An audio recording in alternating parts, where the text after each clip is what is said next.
Boa tarde a todos. 1º de março de 2019. Hoje vai ser um pouco diferente. Houve algum problema técnico ali e slide não vai ter. Mas vai ser interessante que a gente vai poder discorrer sobre algumas temáticas.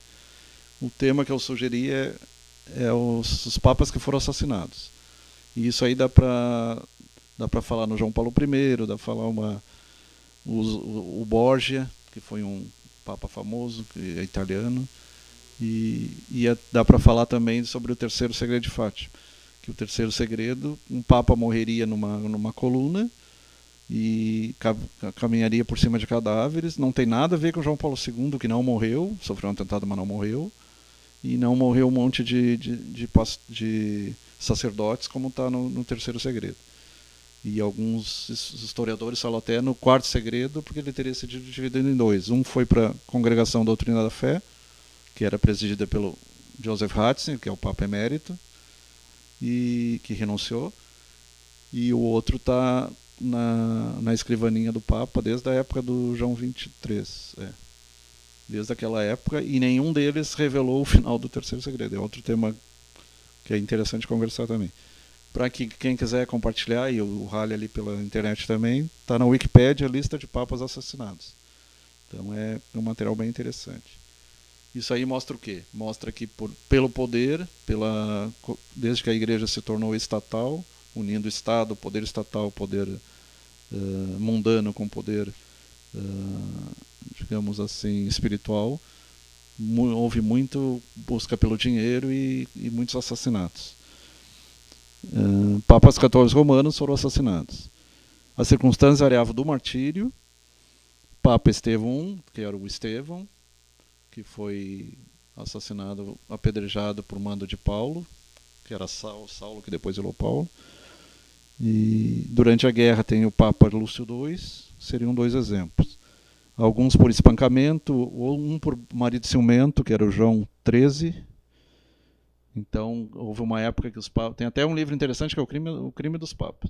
Eles tinham prostitutas, eram casados, tinha um padre, eu não lembro agora se o Halley lembrar, um papa que ele transava com homem, com mulher, com criança, com bicho. O cara era totalmente pervertido. No momento eu não lembro o nome.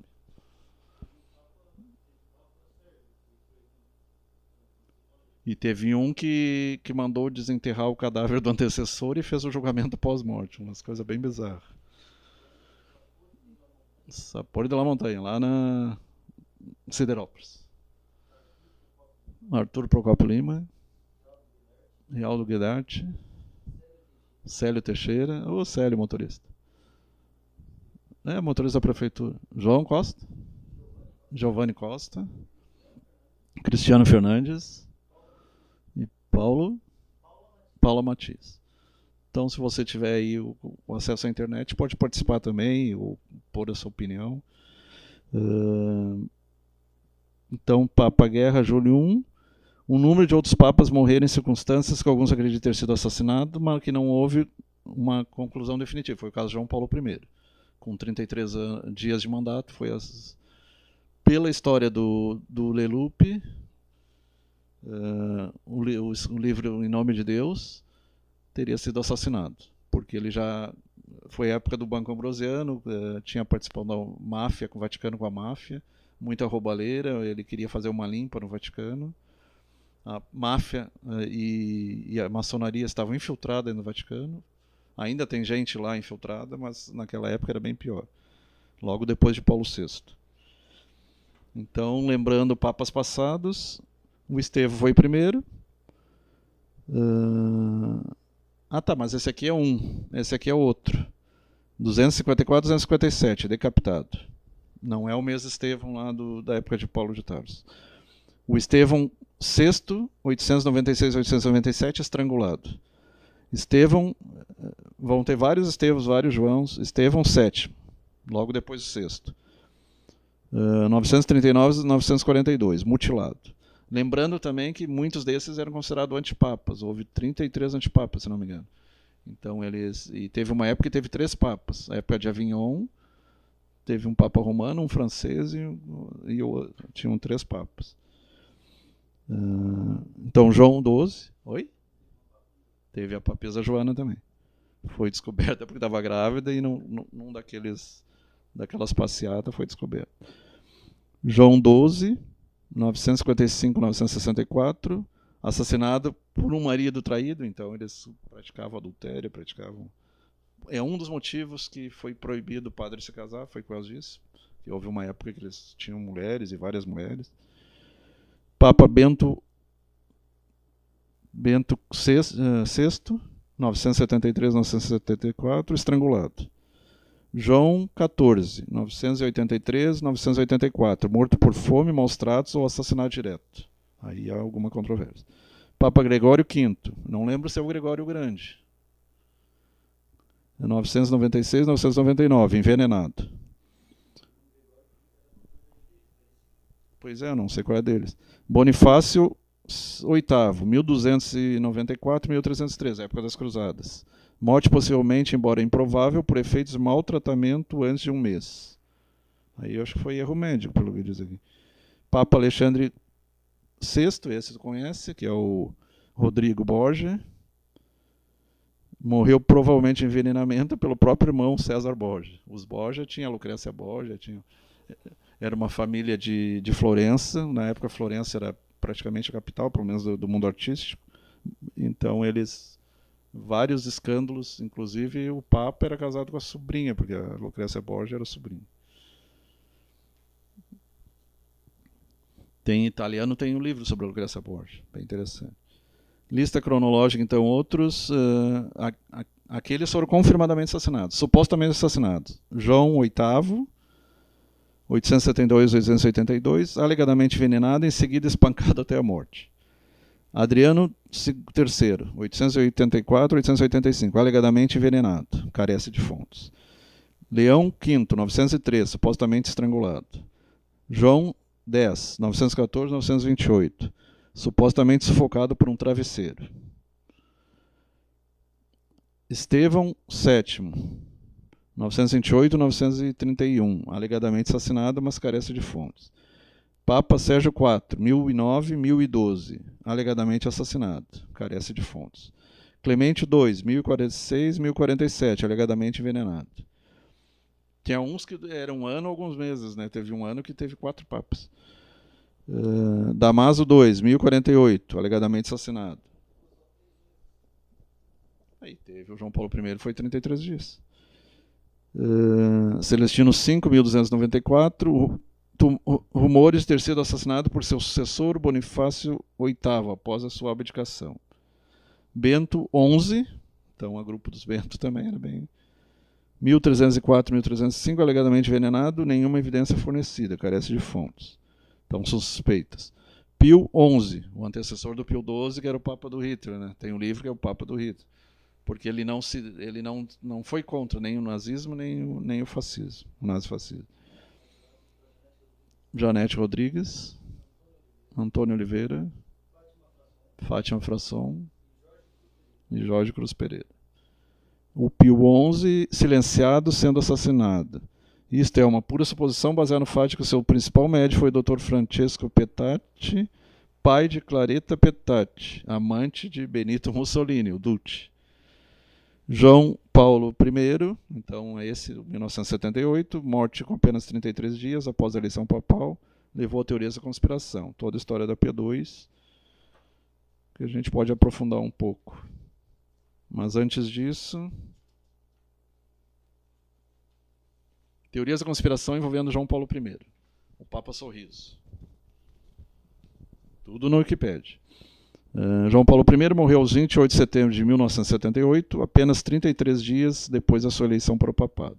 A brevidade do seu pontificado e as contradições, erros e imprecisões na versão do Vaticano sobre esse suscitaram até hoje. Inclusive o João Paulo II nunca comentou nada a respeito. Especulações a respeito teria sido vítima de conspiração. Apesar da falta de provas e conclusões, há muitas fantasias na hipótese de que o Papa tenha sido envenenado durante a noite. Tem basicamente 2, e uma teria sido por um ladrão, mas também não tem um cara que escreveu um livro sobre isso também. É o livro de John Cromwell. O outro é o David Yalup, que é mais conhecido, que é Em Nome de Deus, que conta toda a questão da P2, da propaganda do E. O Vaticano afirma que o João Paulo I morreu de ataque cardíaco na sua cama. E autópsia não foi realizada. Então, uma das coisas é que não foi feita a necrópsia, que está errada, é necrópsia. Não tem como tu fazer a biópsia de ti mesmo. O termo autópsia é errado. Então, o certo é necrópsia quando em morte, biópsia quando em vida. E ele foi embalsamado, que é o costume de embalsamar. Isso aí tem alguma relação lá com o Antigo Egito, então de repente a gente fica se perguntando o que os papas têm a ver com os faraós. Uns mumificavam, outros embalsamavam, o processo é mais ou menos parecido. Oposição de alguns membros da família, segundo o Vaticano, oficialmente. Alguns aspectos dessa declaração oficial, no entanto, foram mais tarde contrariados. Não foi o irlandês John Magee, então bispo, que foi secretário pessoal dos papas Paulo VI. O Paulo VI disse num depoimento que o demônio já estava sentado no Vaticano, então o próprio Papa dizendo que o mal já estava infiltrado. João Paulo I e João Paulo II, a primeira pessoa a encontrar o cadáver do Papa, mas uma das freiras que cuidava dos afazeres domésticos, como foi conhecido em 1988. Alcir Caetano, Valdir Serafim. Rosa Camargo. Então essa freira, família do falecido Papa, em 91 revelou que não faleceu em sua cama, mas em seu escritório. Além disso, teria sido feito uma necrópsia de acordo com outros relatórios. Essas inconsistências oficiais, juntamente com outros fatores de desenvolvimento econômico, têm dado origem a teorias conspiratórias que apontam para o envenenamento do pontífice. Mataram ele, portanto. E ali mostra a tumba de João Paulo I. Um dos inúmeros boatos surgidos após a morte de João Paulo I diz que seu pontificado entrar em choque com ideias e interesses da Opus Dei. A Opus Dei, apesar do nome, não tem nada a ver com a obra de Deus, é obra de dor, né? Porque, inclusive, tem um livro do Dan Brown, Anjos e Demônios, se não me engano, o Código da Vinci, que fala sobre a Opus Dei. O Código da Vinci também. E o Anjo e Demônios tem a ver com esse tema também. Fala a questão dos Illuminati, da Baviera e tudo mais. E sua saída repentina do cenário daria espaço a setores da igreja ligados à Cúria romana, mais empenhados em combater as tendências socialistas, então emergentes no clero em vários países. Então, papas apoiando o socialismo e o comunismo. Alguns especuladores reforçaram a tese com a eleição de João Paulo II, um pontífice conservador, e realmente ele era conservador, enquanto o primeiro era inovador. Ele queria fazer uma limpa na igreja. Recentemente também. O Ratzinger era conservador, enquanto o atual é...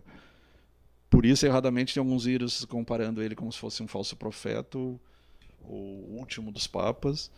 Mas eu, pelo menos, não vejo ele um cara ruim. Pelo contrário, um cara elevado espiritualmente. Só que ele incomoda muita gente conservadora, os fundamentalistas, né? Tem mente aberta e é cientista também. Então ele queria mexer a questão da contracepção e da política, porque existem algumas polêmicas entre o Vaticano, a Igreja Católica, o uso da camisinha, o uso da pílula, alguns absurdos que não tem fundamentação científica, nem moral, nem religiosa, nem filosófica. Nesse ponto, os evangélicos estão mais adiantados. De fato, o ainda bispo Luciani desejara, enquanto ele não era papa ainda, ao menos uma das revisões das posições tradicionais da Igreja Católica sobre esses temas, consultando-se com especialistas em reprodução humana e com filósofos e pensadores de distintas religiões. Então já o ecumenismo, que tem gente que é contra, acha que ecumenismo tem a ver com nova era e não tem nada a ver. Existem também algumas teses que defendem que os negócios pouco claros entre o Banco Ambrosiano e o Banco do Vaticano, o Banco Ambrosiano depois foi fechado, foram motivo de seu assassinato perpetrado pela alta hierarquia da Igreja Católica em cumplicidade com a máfia ligada ao Banco Ambrosiano. P2, propaganda do I.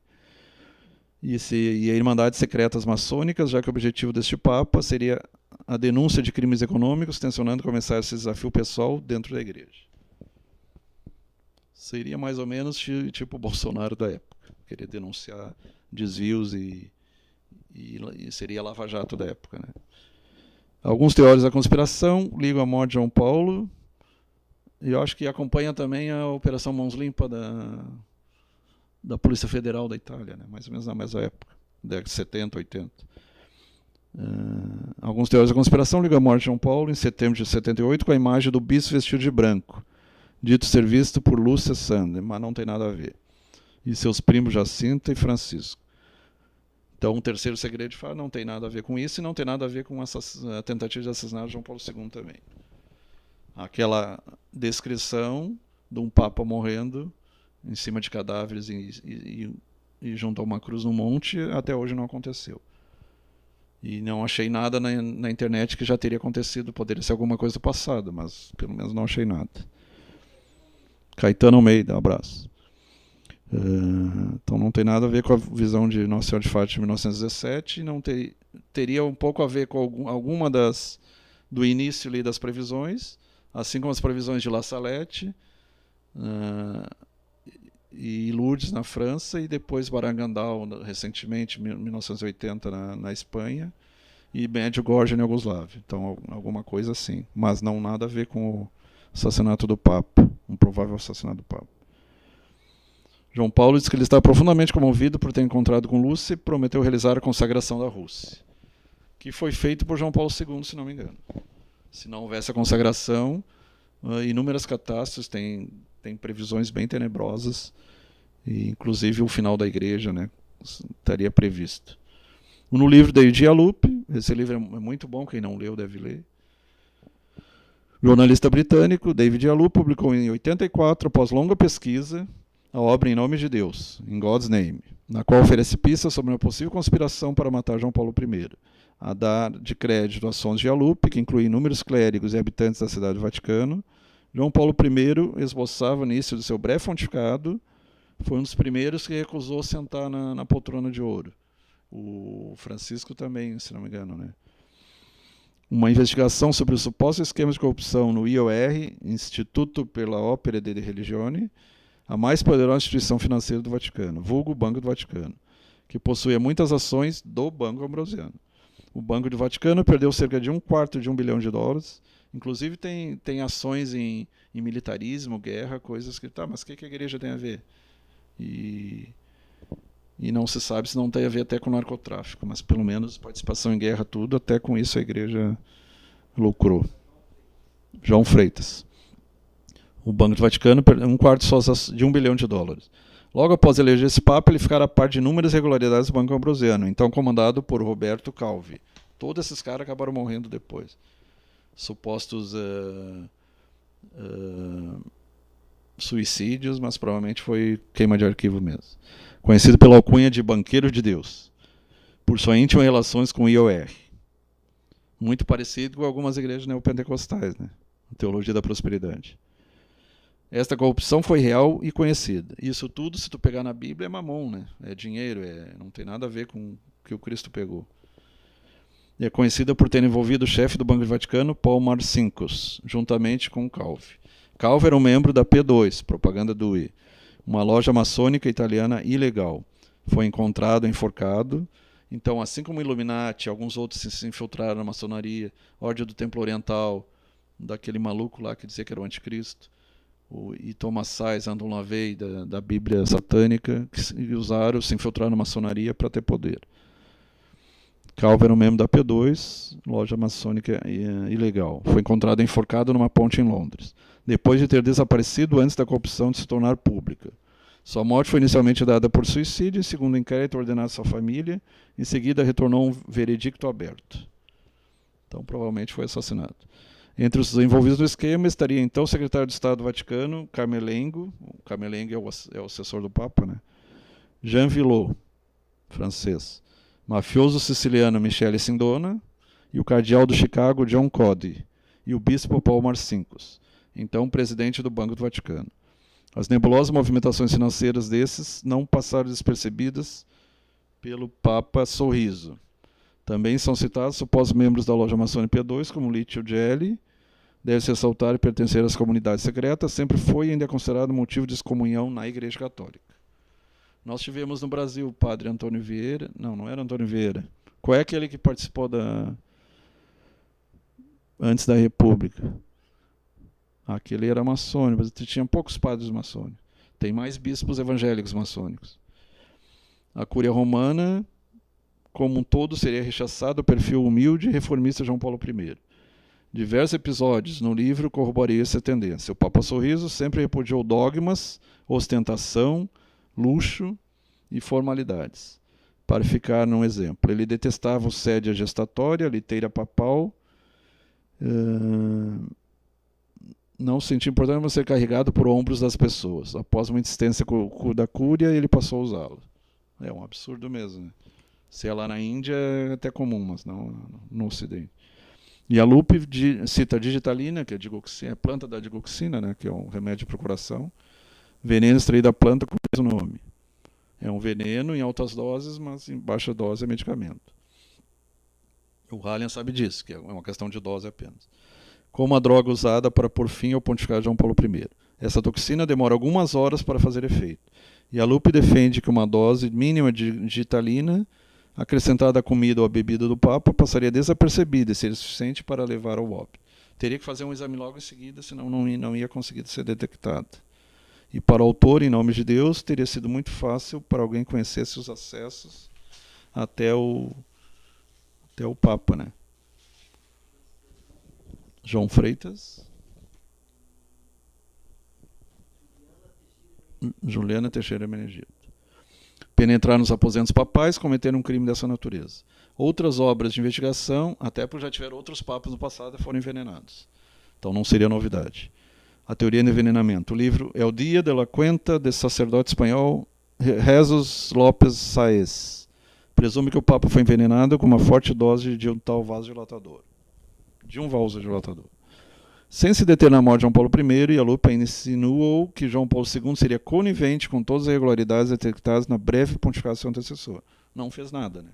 Assumiu no lugar do primeiro, adotou no nome 2 e nunca mandou investigar nem nada. Tem o livro do John Cornwell, teoria. Então esse cara diverge um pouco. Ele diz que foi um ladrão que entrou lá, a thief in the night, um ladrão na noite. Em diversos tópicos, como horário e causa da morte, contesta as afirmações e provas de Lupe e oferece sua versão, mantendo o debate aberto. Então até hoje está aberto. Personalidades influentes da curia romana, ocorrências incomuns estranhas de maneira que se deu o rápido embalsamento do Papa, as notícias contraditórias sobre quem encontrou o corpo e o fato de João Paulo I não ter sido devidamente atendido por médicos através de procedimentos para a prevenção da morte e corrupção que envolvia Marcincos. Tem o abade Jorge de Nantes, AB Jorge de Nantes, teólogo tradicionalista, passou grande parte de sua vida construindo um caso de assassinato para o Vaticano, coletando depoimentos de pessoas que conheceram o Papa antes e após a sua eleição. Seus escritos entram em detalhes sobre os bancos e sobre a suposta descoberta de João Paulo I de alguns sacerdotes maçons do Vaticano, juntamente com uma série de propósitos de reforma e devoção de Fátima. Tem uma suposta previsão de Nostradamus em sua obra Centúrias, o profeta francês do século XVI, Michel de Notre Dame, que era médico, astrólogo, teria previsto, ele usava água, um pote com água para ter suas visões, a morte de um papa em circunstâncias muito semelhantes às de um suposto assassinato de João Paulo I. Profecia relatada na Centúria 10, quadra 12, embora não estejam especificadas outras circunstâncias como nome e época. Até porque em profecia não dá para se falar em datas. O Papa eleito seria traído por seus eleitores, esta pessoa prudente será reduzida ao silêncio, eles o matarão porque ele era muito bondoso, atacados pelo medo, eles conduzirão sua morte à noite. Então fecha, essa quadra fecha com a centúria, fecha com assassinato. Na cultura popular, o livro de Malak Martin Vatican, a novel, base na história papal recente. Embora oficialmente um trabalho de ficção, Martin propõe a teoria de que o Papa foi assassinado pela União Soviética porque iria abdicar da política benigna de seus dois antecessores, João XXIII, do Concílio Vaticano II, e Paulo VI, no sentido de acomodar o comunismo e novamente condená-la como uma ideologia totalitária ateia. Martin acredita que a estrutura da Igreja foi infiltrada por décadas por agentes Illuminati que alcançaram posições de influência e de alta patente, como Jean-Marie Villot, naquela época cardeal secretário de Estado. Então, o Illuminati começaram na Baviera com propostas de ter um governo só, uma religião só, uma aldeia global, um comando só, no sentido totalitário. E acabar com todo tipo de religião. Essa é a ideia do Adams Weishaupt e seus seguidores. Marisa D'Agostino.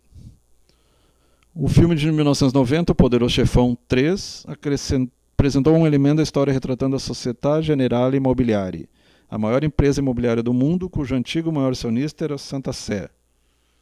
Interessante, né? E o Banco do Vaticano, envolvidos no crime organizado durante e depois da morte do velho Papa, e eleição de um cardeal fictício chamado Lamberto ao papado.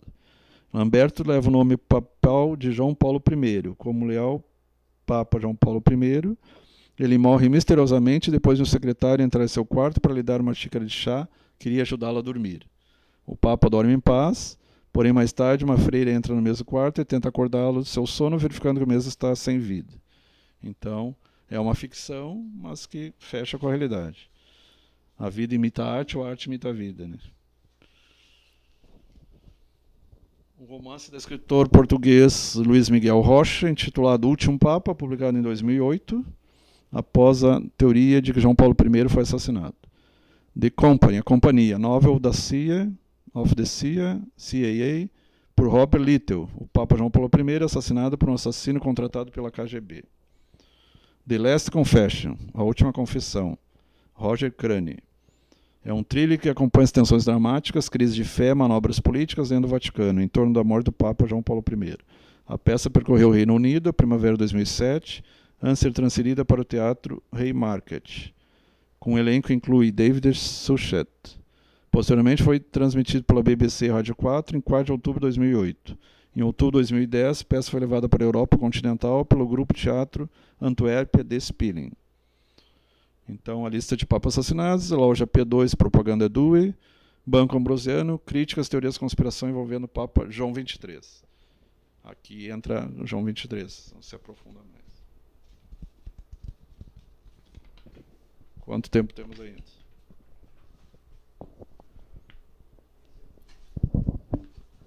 Só sugestões de leituras.